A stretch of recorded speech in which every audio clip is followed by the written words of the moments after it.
నమస్తే welcome to Liya news. కూటమి ప్రభుత్వం అధికారంలోకి వచ్చాక విద్యా వ్యవస్థ సర్వనాశనం అయింది అని చెప్పి అలాగే విద్యార్థులకు నిరుద్యోగులకు అండగా నిలబడుతూ యువత పోరు అనే కార్యక్రమానికి వైసీపీ అయితే పిలుపునిచ్చింది. దీనికి సంబంధించి సజ్జల రామకృష్ణారెడ్డి గారు అప్పుడే పార్టీ కార్యకర్తలకు నేతలకు ఆయన ఆర్డర్స్ పాస్ చేయడం కూడా జరిగింది. అయితే మరి ఏవైతే మెడికల్ కాలేజీలు ఉన్నాయో అవన్నీ కూడా ప్రైవేటు పరం చేస్తున్నారని కావచ్చు. అలాగే మొన్న జరిగినటువంటి బడ్జెట్ సమావేశాల్లో కూడాను నిరుద్యోగులకు ఎలాంటి నిరుద్యోగ భృతి ఇవ్వనందుకు, అలాగే ఫీజు రియంబర్స్మెంట్ కూడా ఇప్పుడు విద్యార్థులకు అందట్లేదు. అలాగే జగన్మోహన్ రెడ్డి గారి హయాంలో విద్యా వ్యవస్థ ఎలా ఉండేది, ఇప్పుడు కూటమి ప్రభుత్వం వచ్చాక ఎలా ఉంది అని చెప్పి ప్రజలకు వివరించేలా తెలియజేయాలని చెప్పి కూడా వాళ్ళు పూనుకున్నట్టు తెలుస్తోంది. మరి యువత పోరును ప్రజలు ఏ విధంగా నమ్మే అవకాశం ఉంది, మరి వాళ్ళు ఆరోపిస్తున్నట్టు నిజంగానే విద్యా వ్యవస్థలో ఏమైనా అవినీతి జరుగుతుందా, ఇట్లాంటి విషయాలు తెలుసుకుందాం. మనతో పాటు senior political analyst Appasani Rajesh గారు. నమస్కారం సార్. సార్, యువత పోరు అని చెప్పి విద్యార్థుల కోసం నిరుద్యోగుల కోసం రేపటి నుంచి ఒక కార్యక్రమాన్ని చేపడుతుంది వైసీపీ. సో ఎలా చూడొచ్చు అంటారు సార్? నిన్నటికి నిన్న చూసుకుంటే విద్యా వ్యవస్థలో ఆయన పెట్టిన బకాయిలు కూడా మొత్తం 4,600 కోట్ల వరకు ఉన్నాయని చెప్పి కూటమి ప్రభుత్వం చెప్పడం జరిగింది. మీరేం చెప్తారు దీని గురించి? నమ్మే అవకాశం ఉందంటారా? అసలు ఎవరైనా గతంలో కూడా మనం చూసాము రైతు పోరు అని చెప్పి అక్కడ సపోర్ట్ లభించిన పరిస్థితి లేదు. మరి రేపు దీనికి సపోర్ట్ ఏమైనా వస్తుందంటారా? నిరుద్యోగులు అలాగే విద్యార్థులు నిరాశలో ఉన్నారంటారా? ఇక్కడ జగన్మోహన్ రెడ్డి గారు ఈ రాష్ట్రానికి, రాష్ట్ర యువతకి కొత్త కాదు. అలాగే జగన్మోహన్ రెడ్డి గారి వాగ్దానాలు, పాలకుడుగా ఆయన అమలు చేసిన విధానాల పట్ల ఒక స్పష్టత వచ్చింది కాబట్టే 2024 ఎన్నికల్లో రాష్ట్ర యువత జగన్మోహన్ రెడ్డి గారిని డిజోన్ చేసుకున్నారు. డిజోన్ చేసుకున్నారనే పదం ఎందుకు వాడుతున్నాను అని అంటే, 2019 ఎన్నికల్లో జగన్మోహన్ రెడ్డి గారి గెలుపుకి చాలా కీలకంగా దోహదం చేసింది రాష్ట్రంలో ఉన్న యువత. ఆ రోజున చంద్రబాబు నాయుడు గారితో పోల్చి చూసుకున్నప్పుడు జగన్మోహన్ రెడ్డి గారు ఒక 22 సంవత్సరాల వయసులో చిన్నాడు ఘటం. జగన్మోహన్ రెడ్డి గారు స్వయంగా యూనివర్సిటీలు, కాలేజీలు చుట్టూ తిరిగి యోబేరి అని చెప్పిన సదస్సులు ఏర్పాటు చేసి, చంద్రబాబు నాయుడు గారు పాలకుడుగా ప్రత్యేక హోదాను తాకట్టు పెట్టారు. కేంద్ర ప్రభుత్వంతో సాగిలపడి నిస్సహాయుడయ్యి రాష్ట్రానికి ప్రత్యేక హోదా సాధించలేకపోయాడు. ప్రత్యేక హోదా మరుగునబడిన అంశం అని చెప్పని చెప్తా ఉన్నారు.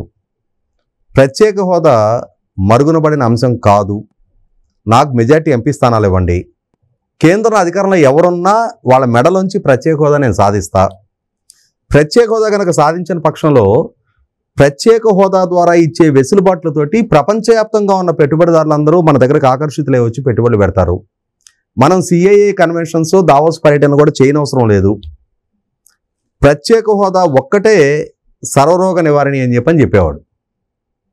పైకి ఇంకో దాన్ని ఎక్స్టెండ్ చేస్తే ఏమన్నాడు, 13 జిల్లాలని 13 హైదరాబాద్లుగా నేను అభివృద్ధి చేయగలుగుతా, వలసలు నేను ఉపాధి కల్పిస్తా, 2,32,000 ప్రభుత్వ ఉద్యోగాలు ఉన్నాయి వాటిని భర్తీ చేస్తా, మెగా డిఎస్సి కండక్ట్ చేస్తా, ఇన్ని రకాల వాగ్దానాలు చేస్తూ వచ్చాడు. కానీ ఆయన ప్రచార ప్రభావంతో యువత ఆకర్షితులై ఆయన ఓన్ చేసుకున్నారు, ఆయన వెనక ర్యాలీ అయ్యారు. తమకి అద్భుతమైన భవిష్యత్తు వస్తుంది కాబట్టి తమ తల్లిదండ్రుల్ని, తమ బంధుమిత్రులను కూడా యువత కన్విన్స్ చేయగలిగారు. దానితోటి జగన్మోహన్ రెడ్డి గారికి ఆయన కూడా ఊహించినంతటి మెజార్టీతోటి అధికారం దక్కింది 2019లో. ఆ అధికారం దక్కటానికి చాలా కీలకంగా దోహదం చేసింది యువత. యువ ప్రతినిధిగా మా జనరేషన్ ఆస్పిరేషన్స్ని అడ్రస్ చేయగలిగే నాయకుడు ఇతను అని చెప్పని యువత భావించారు కాబట్టి అతనికి ఆ విజయం దక్కింది. మరి పాలకుడిగా జగన్మోహన్ రెడ్డి గారు ఏమైంది? 13 జిల్లాలని 13 హైదరాబాద్లుగా అభివృద్ధి చేయటం, ఏమైంది జాబ్ క్యాలెండరు, ఏమైంది మెగా డిఎస్సి, ఏమైంది ప్రత్యేక హోదా, ఏమైంది వలసలు లేని ఉపాధి? ఇవన్నీ చేయకపోయావు. అనాదిగా ప్రతి ప్రభుత్వం కూడా వివిధ కుల కార్పొరేషన్ల ద్వారా, like SC corporation, BC corporation, minority corporation, Christian minority corporation, ఇట్లా వివిధ కార్పొరేషన్ల ద్వారా క్రమం తప్పని క్రెడిట్ క్యాంపులు, ఒక షెడ్యూల్ ప్రకారం క్రెడిట్ క్యాంపులు కండక్ట్ చేస్తూ సబ్సిడీ మీద సెల్ఫ్ ఎంప్లాయ్మెంట్కి రుణాలు ఇచ్చేవాళ్ళు. కనీసం అవన్నీ కండక్ట్ చేశారా? 5 సంవత్సరాల జగన్మోహన్ రెడ్డి గారి పరిపాలనా హయాంలో not even a single credit camp, not even a single DSC. ఈ వంచనకి గురైన నేపథ్యంలో కదా ఇతన్ని కాదు మనం కోరుకున్న నాయకుడు అని చెప్పని మొన్నటి ఎన్నికల్లో అదే యువత అదే యువత కుటుంబ సభ్యులు వాళ్ళ బంధుమిత్రులందరూ కూడా జగన్మోహన్ రెడ్డిని డిజోన్ చేసుకుంది. అంటే ఇతను ఆర్భాటపు ప్రసంగాలు చేయటం, తప్పుడు వాగ్దానాలు చేయటం తప్ప నిలబెట్టుకునే నిజాయితీ ఇతనికి లేదు. రాష్ట్రాన్ని అభివృద్ధి చేయగలిగే సామర్థ్యం ఇతనికి లేదు. కేంద్ర ప్రభుత్వంతో పోరాడగలిగే తత్వం ఇతనికి లేదు. ఆ స్థాయి ఇతనికి లేదు అని చెప్పని రాష్ట్ర ప్రజలకు ఒక స్పష్టత వచ్చిన తర్వాతే కదా. కానీ స్పష్టత రాంది జగన్మోహన్ రెడ్డి గారికి. ఆయన ఏమనుకుంటా అంటే, ఇప్పటికీ కూడా నేను ఏది చెబితే అది ప్రజలు నమ్ముతారు. నా మీడియా, నా సోషల్ మీడియా, నా వ్యూహకర్తలు, నా మేధావర్గం ఏది కావాలంటే అది ప్రచారం చేయగలుగుతారు, నాకు అనుకూలంగా పోలరైజేషన్ చేసుకోగలుగుతాననే ఒక భ్రమంలో ఉన్నాడు ఆయన. 2019లో ఇవన్నీ సానుకూల పడ్డాయి ఆయనకి. కానీ వాళ్ళ 2025లో ఉన్నాం. 5 ఏళ్ల జగన్మోహన్ రెడ్డి గారి పాలన, జగన్మోహన్ రెడ్డి అంటే ఏంటి అనేది యువతకి, సమాజానికి తానే పరిచయం చేసుకున్నాడు. ఇటువంటి నేపథ్యంలో మొదట ఫీజు పోరు అని మొదలుపెట్టుకున్నాడు. అంటే 3 ఉద్యమాలకి రూపకల్పన చేశాడు డిసెంబర్ నెలలో.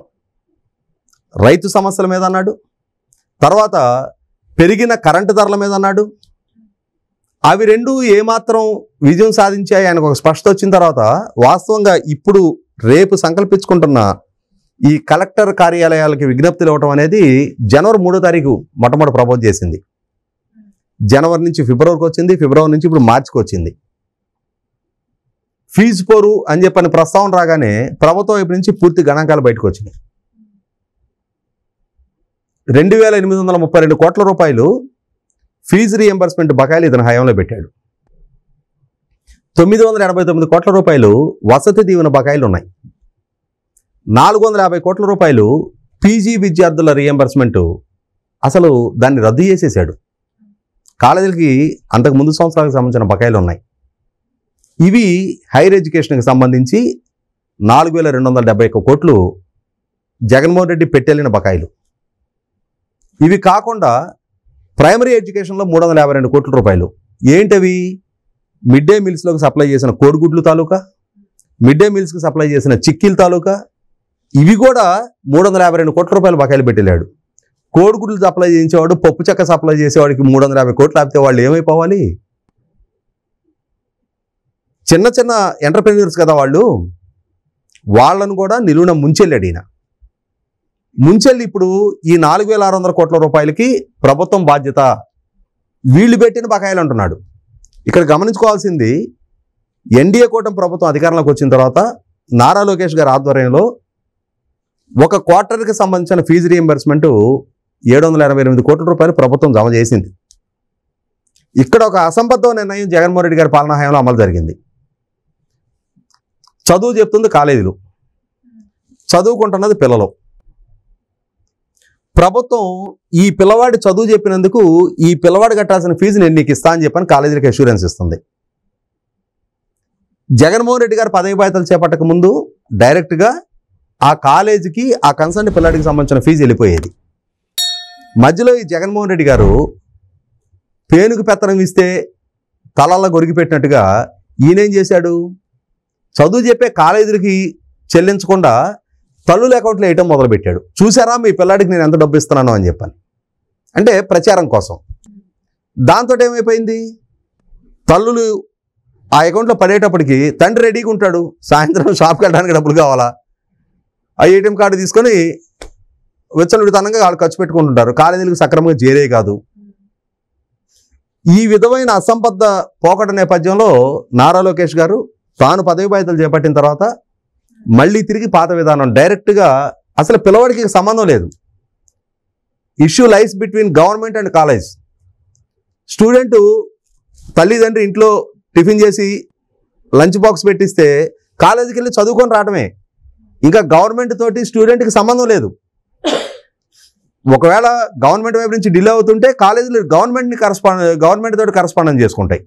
మాకు మెయింటెనెన్స్ ఇబ్బంది అవుతా ఉంది, మీరు ఫీజు రీఎంబర్స్మెంట్ ఇవ్వండి అని చెప్పని, పలా టైంలో ఇస్తాము అని చెప్పని ప్రభుత్వం కాలేజీలు కన్వే చేస్తుంది. అంతేగాని మధ్యలో పిల్లాడి హాల్ టికెట్ ఆపటము, పిల్లాడి సర్టిఫికెట్లు ఆపటాలు, ఈ ఇష్యూ ఉండదు.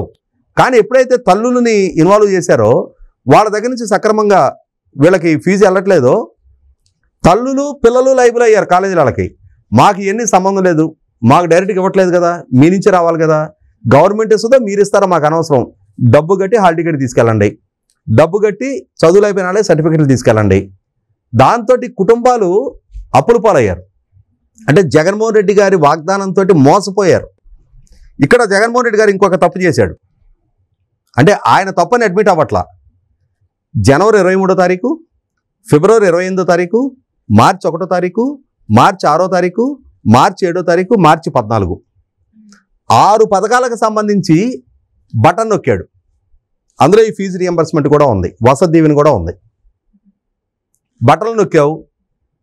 జనరల్గా మనం రోడ్డు మీద ఒక డజన్ అరటిపళ్ళు తీసుకుంటే మన ఫోన్ నుంచి స్కాన్ చేసి పేమెంట్ చేస్తున్నాం. ఎంత టైం పడుతుంది? అంటే మనీ వాళ్ళకి ట్రాన్స్ఫర్ కావడానికి 1 or 2 minutes కూడా పట్టదు. అంటే వన్స్ స్కాన్ అయిన తర్వాత మనం పాస్వర్డ్ నొక్కడమే లేటు, డబ్బులు వెళ్ళిపోవాలి. డిజిటల్ ట్రాన్సాక్షన్ అయితే. డైరెక్ట్ బెనిఫిట్ ట్రాన్స్ఫర్ అంటే కూడా డిజిటల్ ట్రాన్సాక్షనేగా. నువ్వు జనవరి 23వ తారీఖు నొక్కితే మార్చి 16వ తారీఖు కోడ్ ఆఫ్ కండక్ట్ అమల్లోకి వచ్చింది. అప్పుడు దాకా ఎందుకని ఆ బెనిఫిషరీస్ అకౌంట్లో డబ్బులు పడలా? ఫిబ్రవరి 28, మార్చి 1, 6, 7, 14 నువ్వు జనవరి 23 నొక్కితే నువ్వు నొక్కిన విదిన్ సెకండ్స్ గవర్నమెంట్ నుంచి ఆ బెనిఫిషరీస్ అకౌంట్లో డబ్బులు పడాలా. ఎందుకు పడాలా? ఎప్పుడు ప్రయత్నం చేశారు? మే 13 ఎలక్షన్ అయితే నాటి chief secretary Jawahar Reddy election commission approach అయ్యాడు. 6 స్కీములకు సంబంధించి డబ్బులు ఇవ్వాల్సి ఉన్నాం మేము ఇప్పుడు ఇస్తామని మే 10వ తారీఖు వెళ్ళాడు ఎలక్షన్ కమిషన్ దగ్గరికి. అంటే ఏంటి? 6 పథకాలకి డబ్బులు ఇవ్వకుండా వాటిని గవర్నమెంట్ దగ్గర డిపాజిట్ చేసేట్టు పెట్టి 3 రోజులు ఎలక్షన్ అనగా ఇవాళ వేస్తే అకౌంట్లో ఇప్పుడు జగన్మోహన్ రెడ్డి డబ్బులు ఇచ్చాడు అని చెప్పని జనాలు భ్రమించి ఆయన కోట్లు వేయాలిక. ఎలక్షన్ కమిషన్ ఈ పప్పులే ఉడకమని చెప్పింది. అంటే ఏంటి అర్థం? ఇక్కడ జగన్మోహన్ రెడ్డి ఉత్తుత్తి బట్టలు నొక్కాడనేగా, ప్రజలను వంచాడు, మోసం చేశాడుగా. ఇతను మోసం చేసే నైజం ప్రజలకు స్పష్టమైందిగా. ఇవాళ నువ్వు యువత పోరు, ఆ యువతకి నీ అసలు సిసల స్వరూపం ఏంటి? నువ్వు మోసగాడివి, నువ్వు అబద్ధాల కోరివి, నిన్ను నమ్మి మేము మోసపోయాం, మా భవిష్యత్తు సర్వనాశనం అయిందని చెప్పిన స్పష్టత లేదా? ఎవరిని భ్రమింపజేస్తాడు ఆయన? కాకుంటే వాళ్ళ పార్టీ శ్రేణులు 10 మందిని పోగు చేసి హంగామా చేసుకోవాలంతే. అసలు సిసలైన యువత ఎవరికి అనుకూలంగా ఉన్నారు అనేది మన జరిగిన పట్టభద్రుల ఎమ్మెల్సీ ఎలక్షన్స్ నిర్ధారణ చేస్తూ ఉన్నాయి. ఎప్పుడూ లేనంతటి టర్నౌట్ పట్టభద్రుల ఎమ్మెల్సీ ఎలక్షన్స్లో 65% టర్నౌట్ ఎప్పుడూ లేదు. మొదటి ప్రాధాన్యత ఓట్లలో 80,000 మెజార్టీ తోటి మొదటి ప్రాధాన్యత ఓట్లలోనే నెగ్గటం కూడా ఎప్పుడు లేదు. ఇవాళ రాష్ట్రంలో ఉన్న 5 పట్టభద్రుల ఎమ్మెల్సీ ఎలక్షన్స్లో 5 స్థానాలకి తెలుగుదేశం పార్టీ నెగ్గింది అనంటే పట్టభద్రులు ఎవరు వెనక ఉన్నారు, ఎవరిని నమ్ముతున్నారు అనేది స్పష్టమవుతా ఉందిగా. అధికారం లేని రోజు, ఇవాళ అధికారంలో ఉన్న రోజు కూడా నిన్ను నమ్మటం లేదనేది స్పష్టమవుతుంది కదా. చెయ్యి, నువ్వు ఎన్ని పోరుబాట్లు పడతావో. నువ్వు పెంచిన ట్రూ అప్ ఛార్జీల భారం ఇవాళ ఈ ప్రభుత్వానికి ఆపాదించి కరెంటు ఛార్జీల పేరిట ఒక హంగామా చేసే ప్రయత్నం చేశావు. నీ శ్రేణులు కూడా నేను పరిగణలోకి తీసుకోవాలా. ఇప్పుడు కూడా రేపు జరిగేది అదే. ఈ అనుభవం కళ్ళ ముందుకు వస్తే, నీకు ప్రజల నుంచి వచ్చే స్పందన ఏంటనేది ఒక స్పష్టత వస్తే ఆ రోజు నీకే క్లారిటీ వస్తుంది. Right sir, thank you so much. Please subscribe to Leo news for more videos.